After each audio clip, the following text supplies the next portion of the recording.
Morning, welcome back to my channel. আশা করছি তোমরা সকলে খুব ভালো আছো, সুস্থ আছো। আমি সর্বাণী, আমার আরও একটা ব্লগে তোমাদের সকলকে জানাচ্ছি স্বাগত। আগে সকালবেলা ঘুমই ভাঙতে চাইতো না, আর দেরি করে উঠতে ভীষণ ভালো লাগতো, কিন্তু এখন তো সকাল কখন হয় নিজেই জানি না। সেই ভোরবেলায় ঘুম ভেঙে যায়, কিন্তু একটুও কিন্তু কষ্ট হয় না। হ্যাঁ, কষ্ট তো হয়, কিন্তু মাম্মার মুখের দিকে তাকিয়ে তাড়াতাড়ি করে ঘুম থেকে ওঠা হয়।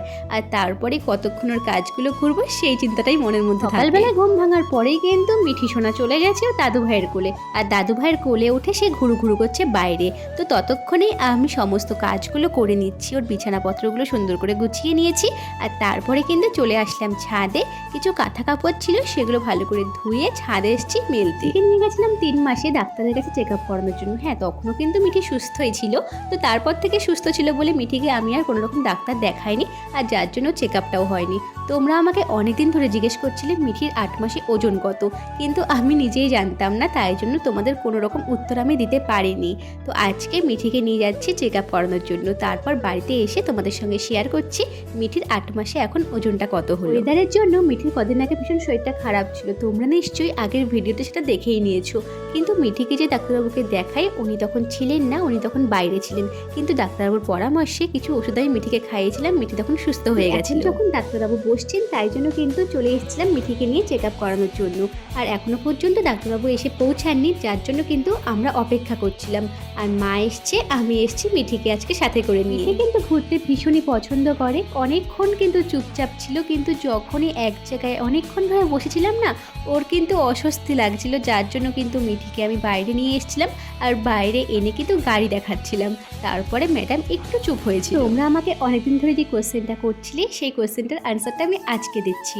মিঠির কিন্তু 8 মাসে এখন ওজন হয়েছে 7.5 কেজি।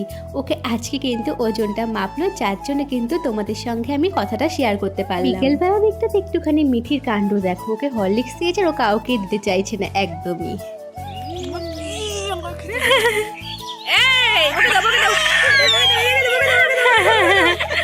এ বাবা,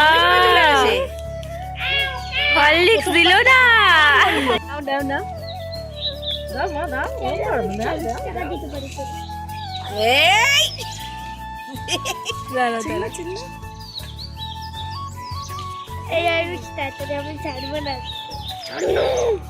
বকে দাও, বকে দাও, মামিকে বকে দাও, মামিকে বকে দাও।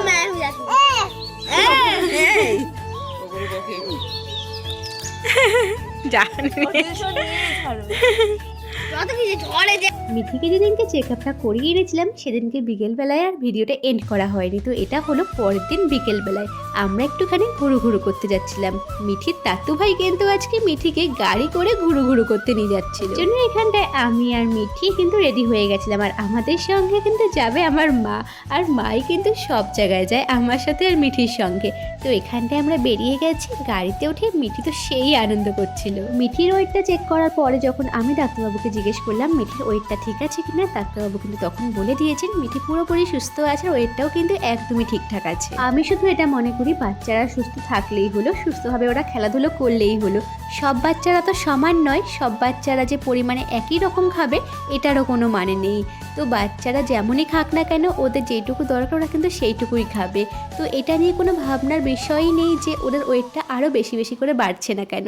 তো এটা নিয়ে অত চিন্তিত হওয়ার কোনো কারণ নেই, শুধু ওরা সুস্থভাবে খেলাধুলো করছে কিনা সেটার উপর নজর রাখলেই হবে। তো তোমাদের কি মতামত, তোমরা কিন্তু অবশ্যই আমাকে সেটা কমেন্ট বক্সে কমেন্ট করে জানিও। এখন কিন্তু বেজে গেছে 9টা 9:30 মতো। তো মিঠি কিন্তু আমার সঙ্গে কতক্ষণ মজা করলো, তারপরে আবার চলে গেছিলো ওর দিদার কাছে।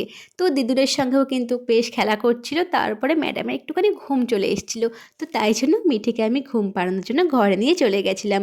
তার সাথে সাথে আজকের এই ব্লগটা আমি এখানটা এন্ড করলাম। ভালো লাগলে চ্যানেলটাকে অবশ্যই সাবস্ক্রাইব করে আমার পাশে থেকেও। টাটা।